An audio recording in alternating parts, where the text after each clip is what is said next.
Бир нече күндөн бери жер-жемиштердин баасы кескин түрдө өсүүдө. Бул тууралуу социалдык тармактарда жана коомчулукта кызуу талкуу жүрүп жатат. Мен азыр Бишкек шаарынын базарларынын биринде турам. Алдыда өсүп жаткан бааларга чогуу күбө болмокчубуз. Саламатсызбы? Сабиздин баасы канча болуп атат азыр? Сабиздин баасы 100 деп коюп атат, бирок 90 эле сатып атабыз клиенттерге. 90 сатып атасыздар. А мурун баасы кандай эле? Мурунку баасы негизи 60 эле, 60-50 эле да. Кийин ушу бир нече эле мурун көтөрүлүп кеткен эледир. Эмне көтөрүлүп? Сабиз жоктон болуш керек деп ойлойм да. Себебин билесизби? Дыйкандарда сабиз калбай калган, ошондон көтөрүлүп аткан. Негизинен булар чет жерден эмес, өзүбүздүн Өзүбүздүн эле сокубузский сабиз дейбиз, местный сабиз дейбиз. Сырттан келип аткан жок азыр. Өкөнүн айырмасы жок. Бул жуулбаган болгондуктан арзаныраак. 80 деп коебуз, 70тен берип атабыз. Анткени мунун расходу көп, топурагы көп ичинде. Чирк бириги бар. Булар канча айтканмен кыш көрдү, неме болду. Да, кайсылардын баасы көбөйдү азыр? Баалар көтөрүлгөн жок, но свежийлер өз баасында эле турат. А пияздын баасы азыр канча? Пияз кичине Тажикстандан кирбей калганга байланыштуу бир аз көтөрүлдү. Мен өзүм 30 деп 25тен берип атам, 30 коюп. А картошканын баасы кандай? Картошка нормальный эле, картошка 50, эң кышкы баа 50 болуп атат, анан кийингиси 45, анан кийингиси 35, эң карабы 25. А капуста? Капуста да 25 болду го, эми азыркы баабыз. 25 деп 20 так берип атабыз, көтөрүлгөн жок. Негизинен сабиздики эле 3-4 күндөн бери көтөрүлдү го дейм. Ушу бир нече эле болду. Ушул эле көтөрүлдү. Бир жумадан бери. Калгандары кадимки эле баа. Перестер 40, 35.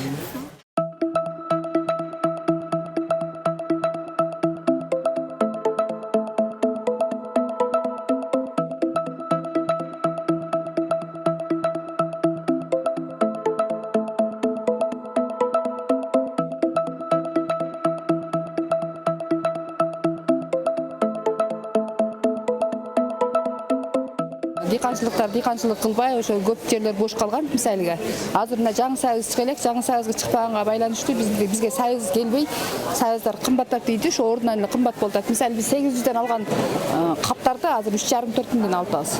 Бир кабын. Ошондой болуп атат, кымбат бардык эле, кымбат карантин болгондо байланыштуу ошо кымбат болуп атат да. Баанын кымбат болгону сиздерге кандай пайдасынан зыян тийгизип жатат? Бизге ошо элдерге кандай зыяны тийсе, ошондой эле зыян тиет. Мисалы арзан боло турган болсо, биз көп сатабыз. Кымбат боло турган болсо, 5 килограмм ала турган адамдар 1,5 килограмм зорго алып кетет. Кымбат болсо бизге деле влиять этет да. Бизге деле зыян болот. Мисалы арзан болсо, сата бересиң 5 килограмм, 10 килограммдан кете берет. Анан кымбат боло турган болсо, 10 килограмм ала турган 1 килограмм ала турган 1,5 килограмм алып атпайбы. Бизге деле неме эмес да, пайдалуу эмес. Кымбат болгончо элге кандай зыян болсо, ошондой эле бизге деле. Жалгыз иштейм, 15 миң зарплата алам. Бирок 15 миң эчтекеге жетпейт. Продукт менен эле квартирага кетет, башка иш, даже кийимге дагы жакшы артпайт да. Майда чүйдө алабыз. Иши жокторго же болбосо мындай зарплатасы азба, гос работниктерге кыйын эле болуп атат. Ал эми мисалы үчүн жанагы бизнеси бар, жакшы эметкендерге андай деле таасир берген жок.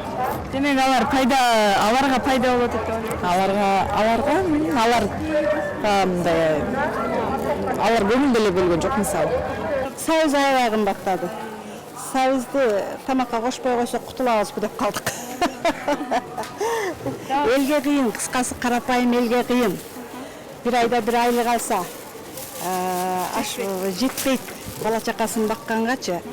Ошон үчүн же айлыкты көбөйтүш керек, айлыкты көбөйтейин десек мамлекетибиздин экономикасын айтып атат, угуп атабыз. Айына 15 алам. 15 алган көбүнчөсү эле продуктага кетет. Негизинен мен акчам сарпталса, эсе продуктага сарпталсачы.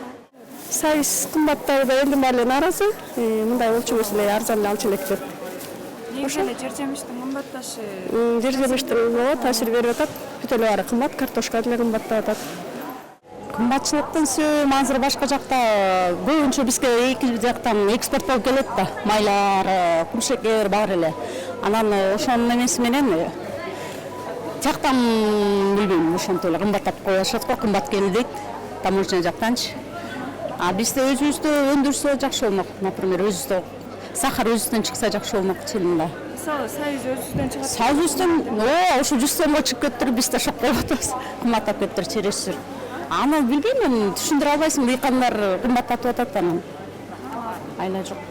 Алганга туура келет да. Биз азыр 1 килограмм плов басыш үчүн азык-түлүк алмакчыбыз. Эң биринчиден эле союзден баштайбыз. Байке мага союз берип коесузбу? 1 килограмм. 1 килограмм союз алдык. Мындан тышкары бизге азыр 500 сомго уйдун эти, жана 180 сомго өсүмдүк майы, жана күрүчтү 170 сомго ала турган болсок, бардыгы 1000 сомго биз тамак жасай алат экенбиз. Демек, урматтуу көрүүчүлөр, базарга 1000 сом менен келсеңиз, тамактын бир түрүн жасай алганга, азык-түлүк алганга кенен акчаңыз жетет.